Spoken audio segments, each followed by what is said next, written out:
energy is real. I just did a roasting video of the zodiac signs, of the zodiac signs, like for fun. But that actually like brought my energy so down, and I like suddenly felt so sad because like I don't know, when you're roasting something, it's like you're insulting something. Obviously, like the words you're speaking out, and I'm a very sensitive person, so like maybe that's why. I was like wondering why the fuck I got so sad all of a sudden. OMG. That's actually kind of crazy though. Like that really hit me directly. Whoa.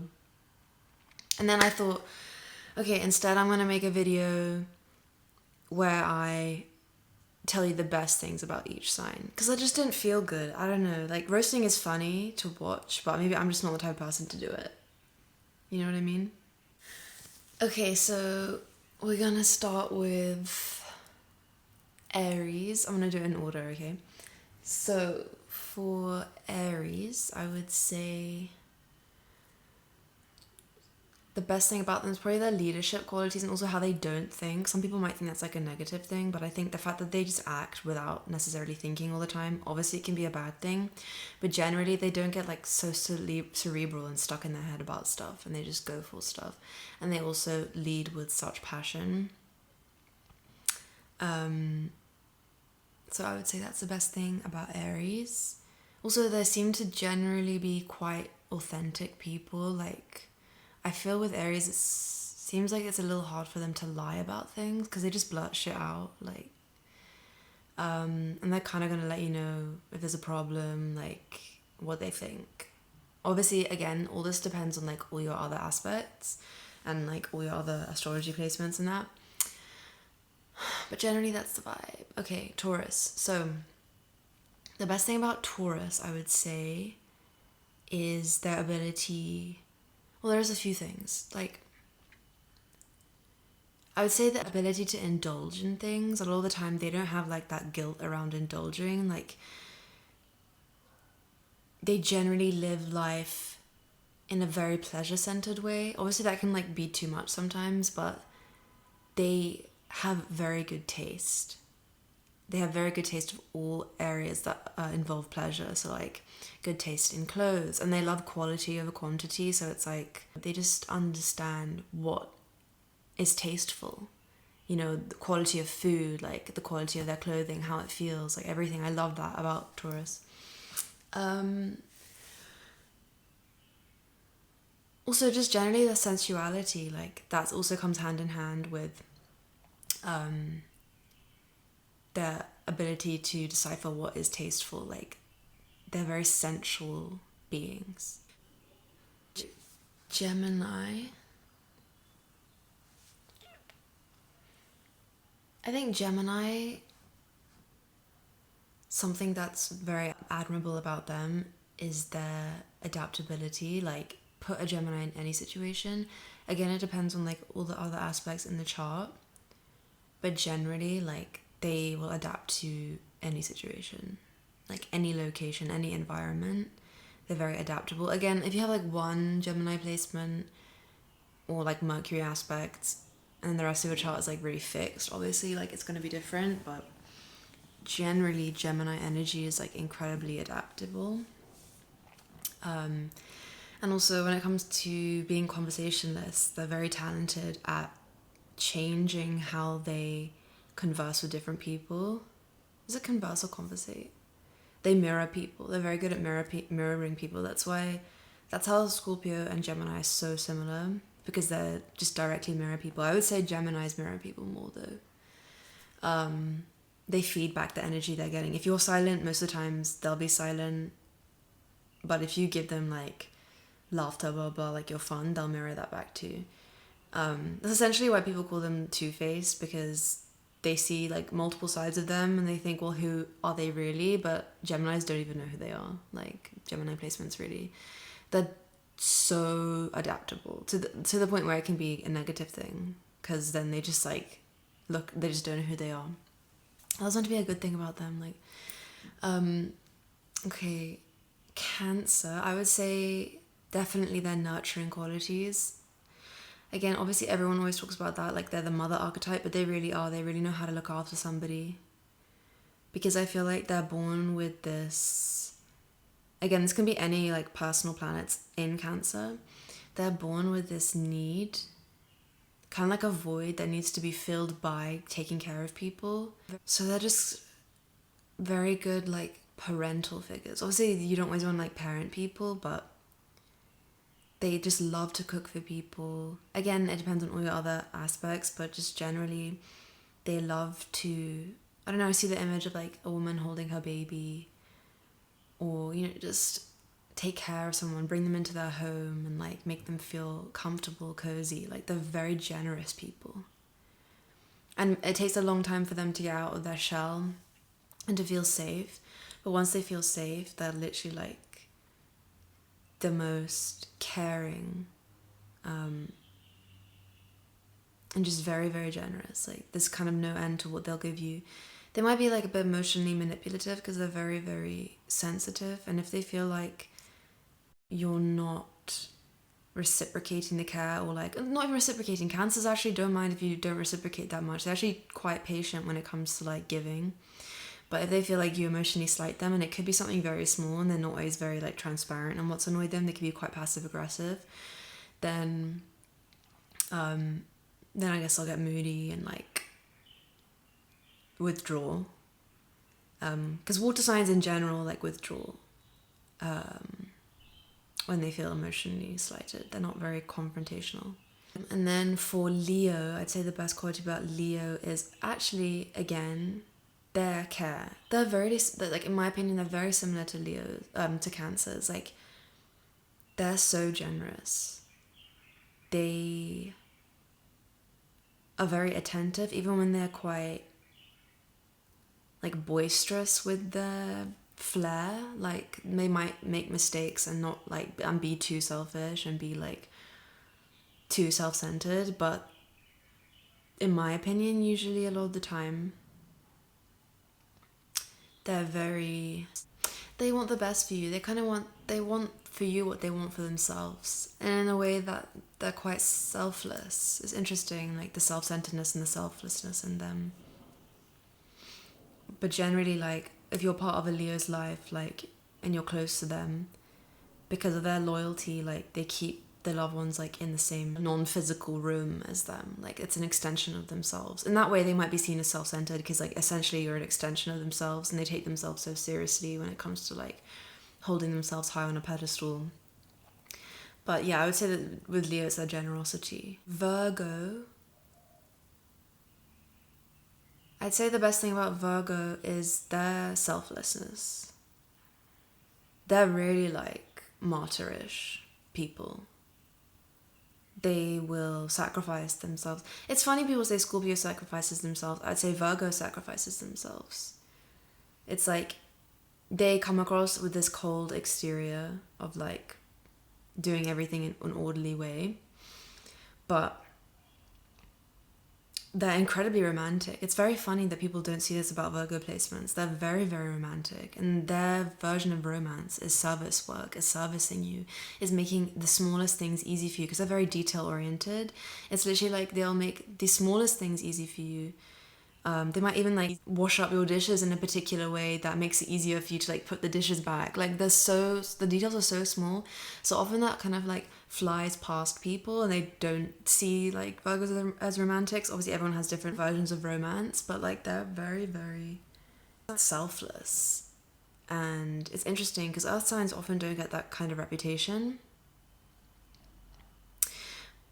But I don't think so. I think earth signs are generally more selfless, more romantic than like in the concrete world, I guess, than like water signs or air signs, in my opinion. Or fire signs, like, because they will make sure that their romance is translated into this earthly plane. Like, whereas the other signs, it's all kind of like not so concrete. But yeah, I would say Virgos are like super, super selfless. Like, even when they, like, yeah, well, generally when they like you, but they generally like to try to be moral people who fix people's lives and things. Obviously, it doesn't always become the case, but like generally that's the energy if it's like evolved. And then we have Libra. I'd say Libra's strength and like the best thing about Libra is definitely how they see everything through the lens of beauty. Like, they know how to beautify anything. They just know how to make anything transform into this beautiful creation. You know, you could take the most boring thing and then see it through a Libra lens, and it's completely different. They almost know how to celebrate things. I mean, it might be seen as romanticizing things, but again, similar to Taurus, they know how to live life in a way it's different from Taurus. Taurus is pleasure-centered. Libra is also pleasure-centered because obviously it's ruled by Venus, but it's more like they know how to make life artistic. They know how to make life kind of like a dance or something. It's like they create it into an art. Living life becomes an art. I think a lot of Libra placements often like become experts on lifestyles. They form different lifestyles. Instead of like people who might live a more practical life or a more random life, Libra placements, they tend to like put life into compartments that make it, yeah, just like an art. Like dancing, like an art is, you know, there's dancing, there's singing, but I feel like a Libra can make their life a specific art, whatever they want it to be, but it will be some kind of artistic lifestyle. That doesn't mean they're going to be painting. I just mean like the way they do it. It's just like it's almost like they decorate everything metaphorically, right? It might also be like the house they decorate, but it's like living life like a film. And then I have 10%. Okay, we have the 8th house. Okay, so we have Scorpio, and I'd say that the best thing about Scorpio, I'm very sensitive to energy. I just every time I feel every time I go through the signs, I like feel the feelings of the signs. Scorpio is very resilient, I would say. Very brave and very like,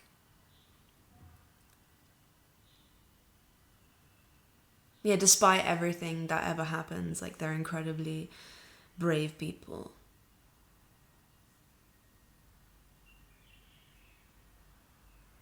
That's it. That's all I have for Scorpio.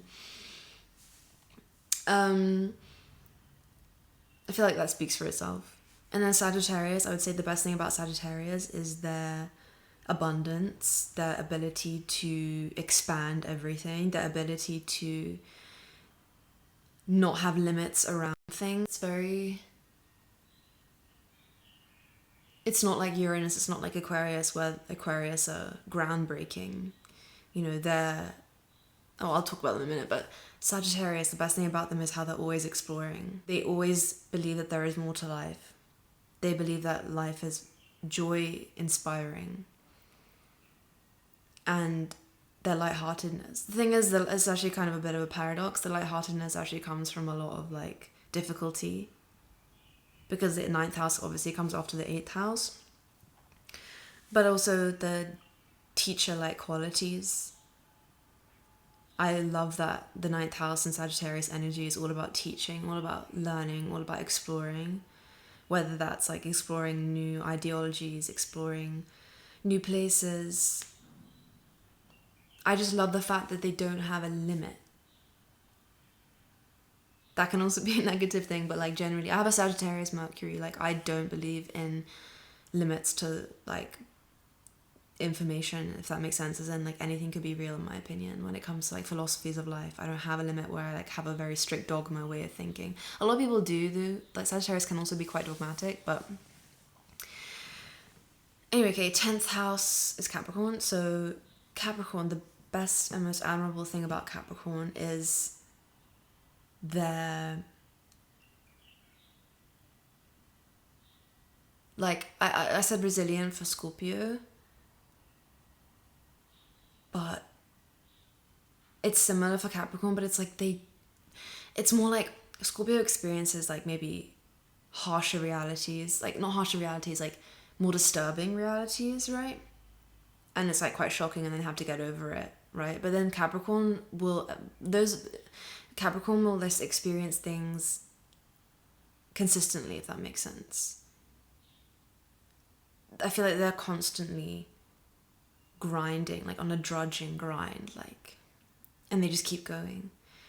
I almost feel like it's tenacity, Capricorns. It's like they're very tenacious. Not so much like with an Aries spirit of like running after something, but like it's like a dog when it latches onto something and it won't let go. That's what Capricorn reminds me of, but they're just more quiet about it. They're very weathered. Anyone else would be put in the same position as a Capricorn and they would like blow away, but a Capricorn is like a rough, like rugged rock, like on the fucking ground. And they're not moving. That is Capricorn to me. Like very, very, very, very resilient. But I'm trying to find a better word than resilience. It's like an immovable force. And resilient kind of has an emotional tinge to it, so it's not so much that. Yeah, weathered sounds like a good word to me. And then lastly, the last two, Aquarius. So Aquarius, I think the best thing about Aquarius would be being unconventional. Yeah, the eccentricity, which is very admirable because often it comes out of like rejection from social spheres, right? Like often early in life they've been very rejected by social spheres. So they'll have to learn to embrace their weirdness, what's seen by society as weirdness because it's not conventional. But the odd one out brain is what is the best thing about them, because they introduce the progressive new ideas into society and bring it forward. Without that, we would have stagnant society. And the last one, Pisces, I say the best thing about Pisces is the understanding. Like, you can take any kind of person to a Pisces placement, and they will, no matter how bad a situation is, no matter how bad something someone has done is, or like immoral, they will understand. They have a depth of understanding that like knows no bounds. That obviously can be a bad thing too, because they generally don't know what boundaries are, but like they just understand. Their empathy is so strong.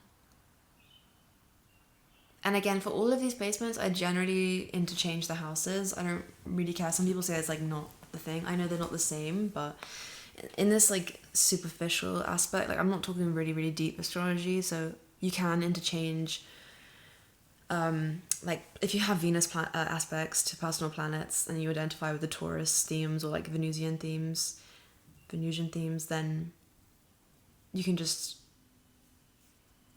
like identify with a Taurus placement or a Libra placement, right?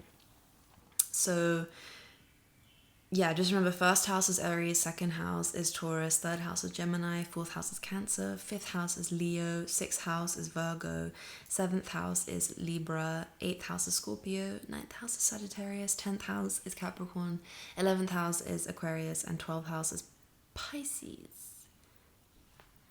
Okay, that's my video, and I'll see you next time.